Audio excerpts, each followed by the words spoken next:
The Delta Force Hawk Ops PC Alpha is here, so today we're breaking down my impressions of already a lot of time played, taking a deep dive into the available content, depth of gameplay loop, and more. So drop your thoughts as we go along, drop a like if you enjoy the video, or looking to get into the PC Alpha for yourself, and make sure to subscribe for more Delta Force coverage among other FPS games. It's a big month upcoming for the FPS space, so I'd love to have in the community. Finally, thanks to Delta Force for sponsoring this video. You can add Delta Force Hawk Ops to your wish list on Steam, and stay tuned for Twitch drop events to get your own hands-on experience. But for now, let's take a look at some hands-on impressions of the game and what we have so far. So in this video, I want to focus on a number of different things. Firstly, a sort of broad strokes look at the offering, the content on hand, then a breakdown of each of the subsequent modes, Havoc Warfare and Hazard Operations, then take a look at some of the good and bad, and finally take a look at the depth of the game thus far in only alpha, because spoiler alert, there is a lot to interact with this game just in this closed alpha session. So let's start first big picture. What is Delta Force Hawk Ops? As we've touched on plenty of times before,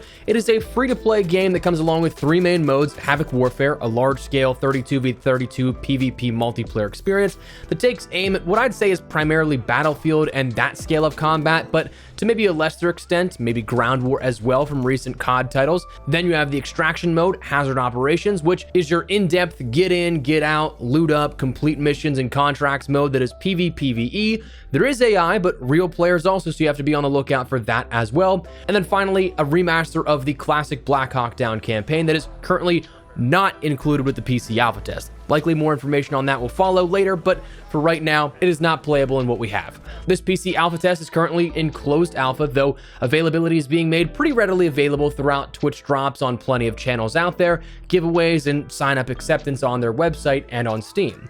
As a PC alpha, this is only available on PC currently. Unfortunately, there are no spots on PlayStation or Xbox as of the time of this video going live, and additionally, it's limited to just mouse and keyboard. Controller support for PC will be coming to the game at some point, but just not right now in this closed alpha test. Currently, as far as I'm aware, there is no specified end date for this test, so it could be something that lasts 2 weeks, 2 months, 2 years, though the latter of that is very much so unlikely. And in the future, with the full release, Delta Force will have cross-platform sync, meaning that you'll be covered if you want to switch to your account on a different platform: PC, Xbox, PlayStation, or even mobile. The game will be playable on mobile as well. So let's say you get a code here to the PC Alpha. What can you play?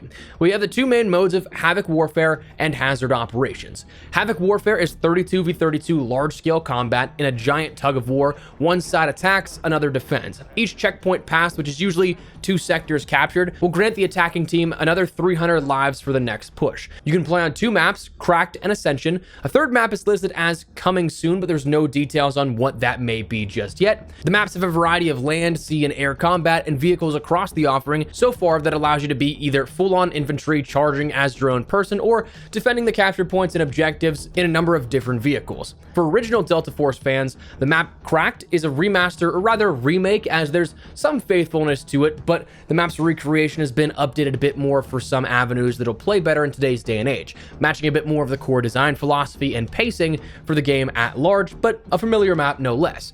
Now, the bridge between the game's 2 available modes comes down to weaponry and operators, both at the core heart of the gameplay philosophy. Weaponry, honestly, I kind of think is a surprising focus at this point. Not necessarily saying like, hey, I don't expect the game to have many guns, but like when I think of early playtests, I don't usually consider fully fleshed out systems or tons of numbers of weapons on offer to be included in that. This could be something that honestly might pass as like an early release state for some of the features on offer. Like absolutely there's going to be more later on down the line when they open up to early access or a full release, whatever they decide to do with it, but there is a lot of content in this alpha playtest that's limited to one singular platform at the moment. You have things like 40 plus weapons, 100 accessories, 1,000 plus combinations of weapon builds, each piece being able to be calibrated directly to match your playstyle. You have a modification system that also allows for precision tuning, a calibration system that allows for you to adjust things like optic rail position, among other things, that will enhance aspects of your attachments at the reduction of other attributes. You have a weapon fire firing range already. It's a more fleshed out, simple version of like the firing range you'd see in comparison to, say, Modern Warfare 2 and Modern Warfare 3, but not nearly as fleshed out as something as like Apex or X-Defiance practice ranges. I'm honestly just surprised that even at this point, the firing range is something you'd see in this alpha. I'm not really too worried about the depth of it at this point, but still, it's definitely nice to have something to go in and try out loadouts and builds before jumping into games.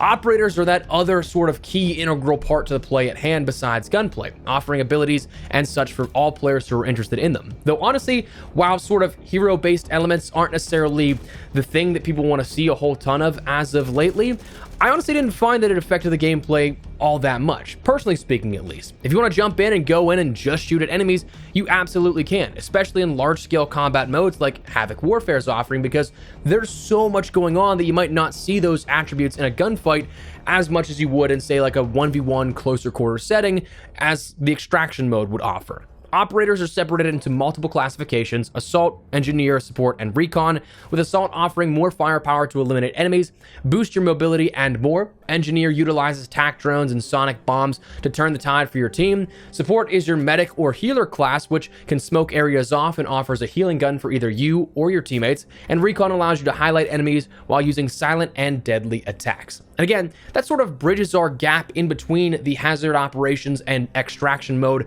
with the standard multiplayer experience of large-scale combat. So hazard operations, what is it? Again, it is that extraction PvPvE mode. There will be in the future, though not right now, a PvE mode, so taking real players out of the equation entirely, but you have right now on offer the two maps of Zero Dam and Layali Grove. A third map is detailed as coming soon, though nothing has been mentioned on when that may be. Layali Grove also requires you to rank up a bit in that extraction mode, so not everyone will have access to it immediately. It takes a little bit of time and XP through missions and stuff like that to end up ranking up to get to it, but you will eventually get to it. Now, the gameplay loop is something you're probably familiar with if you've played any extraction mode. It has a dynamic game world with some elements that can be interacted with by the players, and it's something that, as with all extraction modes, not every game is going to be exactly the same. You of course have that PvPvE action, which pits you up against some of those AI to complete contracts or whatever it may be, but also you have that threat of other players that could come in and kill you and take all your loot. Hazard Operations also introduces the Mandelbrick mechanism, which is essentially like your weapons case from DMZ, where it's something you can go after, but once you end up obtaining it, it marks you for the entirety of the match to see, so you're probably going to get a couple of waves of players coming after you, but if you extract with it, you and your entire team end up getting the fruits of that, which is essentially a very high rarity case with cosmetics included in that. You also have in this Hazard Operations the Black Site as well, which is your sort of home base where you go after every operation. But as far as I'm aware, even if you're in a party with players, your Black Site will still be exclusive to you. Not like Helldivers or any other game where your ship or home is a shared space that players can come into. You just return to your own. There's also a surprising amount of depth to it with various upgrades and areas to unlock as you go along, like a surprisingly fleshed out amount, but we'll get to that in a second. But that said, that's the sort of gameplay basis on Havoc Warfare and Hazard Operations. But how do I feel about the game? What do I think playing now a lot of hours already, just from when this went live a couple of nights ago to when this is published? Let's talk about the good and the bad. Firstly, starting on Havoc Warfare, the multiplayer side of things, the good, well, I thought the gunplay was very fluent, felt very responsive, it felt just good. It was something that a lot of the times when you play free-to-play shooters or something, it's not really like intuitive gameplay, it doesn't feel connected to the player as much, it just felt fluid, and that was something that I really appreciated out of this. The game honestly also felt like a Battlefield game at its core, so very familiar if you are somebody with that large-scale combat experience under your belt from prior Battlefield games, but it is something that will probably hit home for a lot of people. I think that, as we'll touch on in a second, it was something that I've seen a lot of comparisons that it's more Battlefield than Battlefield has been in recent years. Also, operators, like I said, another good thing, didn't really take away from the game flow as much as I thought they would have, which obviously is definitely nice if you're not a huge fan of the hero elements. That's something you want to hear. The maps had some good flow. Unrelated, but the zipline up on the Ascension map was a really cool, almost cinematic touch here from getting to different checkpoints and segments of the map. And again, coming down to it, the gameplay just, it felt familiar. through weapon animations, death screens and pans, revive details. All are very similar to other games, which may be welcoming to some players. And I think that's something that, with this being free to play, with it being something that is so familiar, you might be able to scratch that itch from an IP that may be $70 every single year or something like that, but for no charge to you. And with a large player count on offer, with no skill-based matchmaking seemingly either at this point, because again, free to play and it doesn't adhere to that sort of necessity to retain players as much, it might be something that may be for you. Now, of course, there are some bad things. I'm probably going to miss a lot here on this, but one of the things that I wasn't really a fan of at first, unless it was a bug, which is very possible that it was, but it drove me crazy until I realized that I had to switch it up. But I really liked the assault class, for example, right? You get that wrist-mounted launcher and speed boost, always nice, but I also wanted to snipe. I didn't have the option to use a sniper when I was trying to craft my classes with that assault classification selected.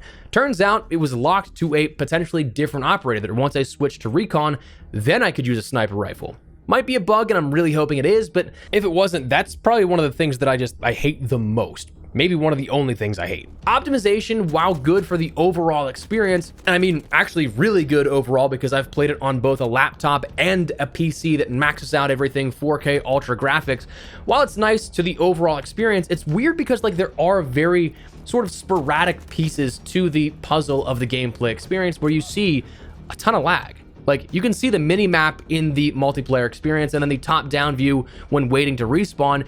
It's not fluid. It's actually really choppy at points, and honestly, it kind of felt like you were getting on that particular overlay like 20 FPS or less. It was just odd, though, because like getting good frames everywhere else except for that kind of stuff. Hazard operations, when we talk about the good, there's a lot of cool things that came out of this that I really do appreciate. You have sort options for your inventory, which for any extraction shooter fan out there, this is something that I think it was like Tarkov, players have been asking for literally years. And this is here in the earliest versions of an alpha. So awesome sight there. You have quick recognition tool sets where like if you get shot and you're bleeding, there's no vagueness or ambiguity on what you need to do to fix any sort of ailment. A lot of the times extraction shooters are kind of like, this is a hardcore tactical shooter. You need to figure it out for yourself or know the information going into it so that you can adapt in real time. This is something that when you go to your health tab, you'll see exactly where you're hit and what you need to fix it, even allowing you to activate it just from clicking that point on your body if it is something that is in your inventory, making ease of access just absolutely insane. Quick looting is also something that's awesome here with this. Double clicking will just add something to your inventory. You can hover over items for their values, which is quick recognition on what's worth or not worth taking out when looting. You have viable audio levels, I think, where you can hear approaching enemies, but it's not also overly insane. There's lots of main missions and quests with additional contracts in match like HVT, sabotage, and more style contracts for in-game loot. There's an insane level of depth, we'll touch on this in just a second, that more explicitly details that, but it's kind of crazy how much is in this by comparison to some extraction shooters out now.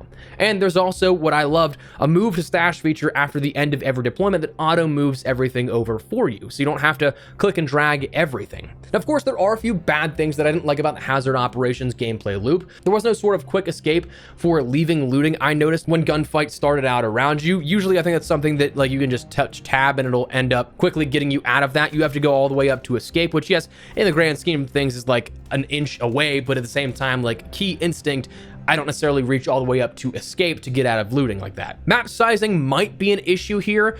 It's one of those things that after just probably like even 4 or 5 deployments into Zero Dam before I ended up trying out the new map of Grove, that was something that I kind of knew where exactly everything was going to be, what the sort of gameplay loop, where to expect players was coming from. So that was something that you might be able to master these a little too quick because of the sizing of the maps. But again, that's a trade-off. You end up having more than one map already there in this alpha. There's a planned third map coming at some point. I think overall there's a planned half dozen or more for full launch for PvPvE specifically. There are, I think it was 2 or 3 they mentioned that are specifically made for PvE as well that aren't going to be in this PC alpha, but will be there later on down the line. So you're going to end up having like a dozen maps by the time we get to an early access or full release point.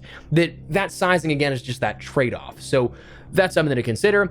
Armor repair at the end is something that I was really hoping to just take my nice armor and then just get it right to where it was, like in pristine condition, but you're going to have incremental decreasing values where your max was, say, 75, then 66, then 58. So you'll never come out to the same amount of protection and durability that you had from a fresh level of it, which is something that sure might be something that is expected, but it's one of those things that was just like a little bothersome for me as a kind of control freak on my loot. And then finally, ammo drops for some common ammo types I feel like were a bit limited. Like 5.56 by 45 millimeter doesn't drop a whole ton, even though it's your default ammo type for the weapon that you bring in right after the tutorial phase. Your M4 that you get from that tutorial doesn't really drop ammunition for that, which I thought was kind of odd. But anyways, that's the good and the bad. But let's talk about the depth here for a second, because it's actually kind of insane. The no-nonsense mention about it was that when talking with friends the first night here of this, exploring everything and finding everything out, was that this was essentially what I feel like many extraction shooters could be, but that launched a little too early. I mean, it's like they took an extraction shooter and didn't release it into early access and build with the community, and instead just waited till they had a viable number of things on offer that they just put it all into one offering. Which, yeah, kind of sounds silly because that's what a game release would be, but just after the last couple of years here of the extraction shooter space, kind of getting used to a game, building it out with the player base, it's refreshing to have a ton up front. I mean, besides main infill loot, extract loop, the following is just a small bit of what you have available. 5 main faction sets with missions, each with an unspecified number of missions to do. I've done a ton so far. Feel like I haven't even scratched the surface. A supply station for assault battalions where you can get firearms, gear crates, and coupons. A medical bay for meds, collectibles, and med crates.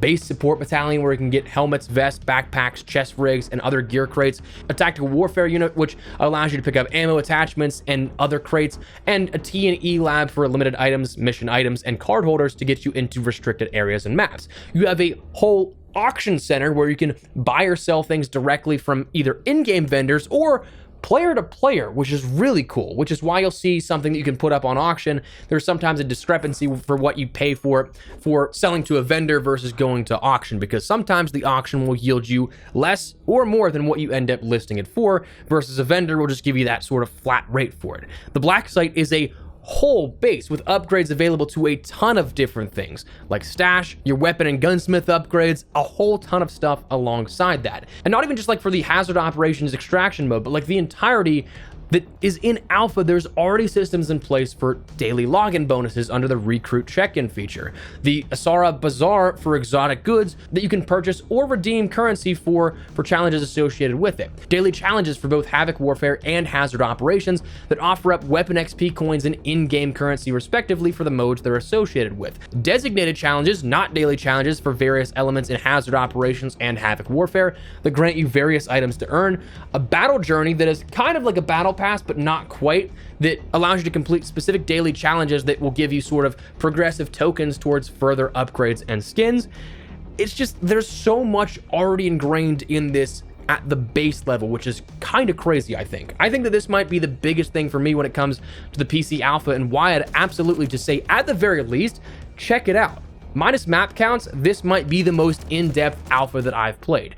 There is so much to experience here for a various number of player types.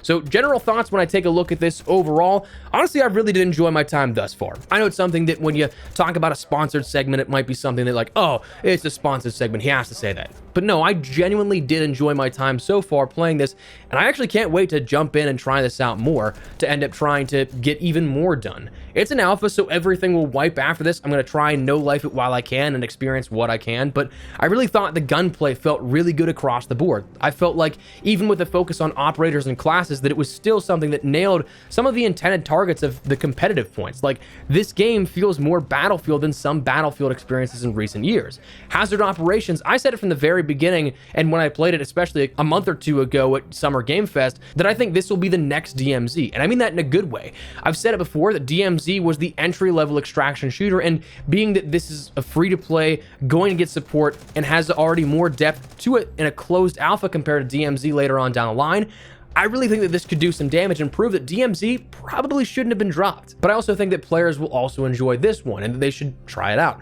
I'm already itching to get back in and grind it out more. One other great piece of detail that was recently clarified was the devs during a recent community Q&A stream announced and publicly promised that there will be no pay-to-win elements and the monetization structure is cosmetic only.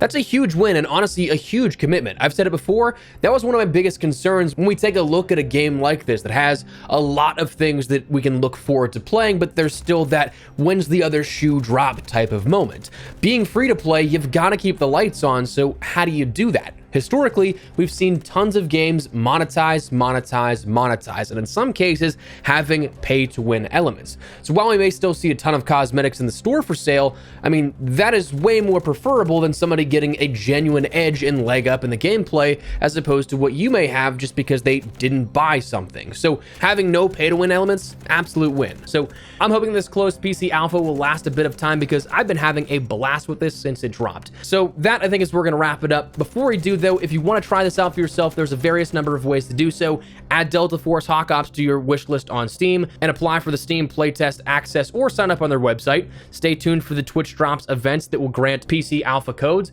and also check out any giveaways on their official social accounts. There are going to be a lot of ways to get codes and a lot of different drops happening, so if you're looking to get in on this, make sure you're checking that kind of stuff, having some things tabbed or whatever the case, and fingers crossed you can get in because I do think it's something you might enjoy. So that said, that is, we're going to wrap it up. Let me know your thoughts down below. What do you guys think of the Delta Force Alpha right now? Do you like the look of it? Dislike it? Whatever the case, drop your thoughts. But if you enjoyed the video, you found it at all insightful, do me a favor, drop a like on it. And if you're new to the channel, make sure you subscribe so you don't miss a single thing regarding all things Delta Force and other FPS content. August is a busy month upcoming, so make sure you stick it here on the channel. I'd love to have in the community. But for now, thanks so much for watching. Mine has been Espresso. I'll see you later. Take care and peace.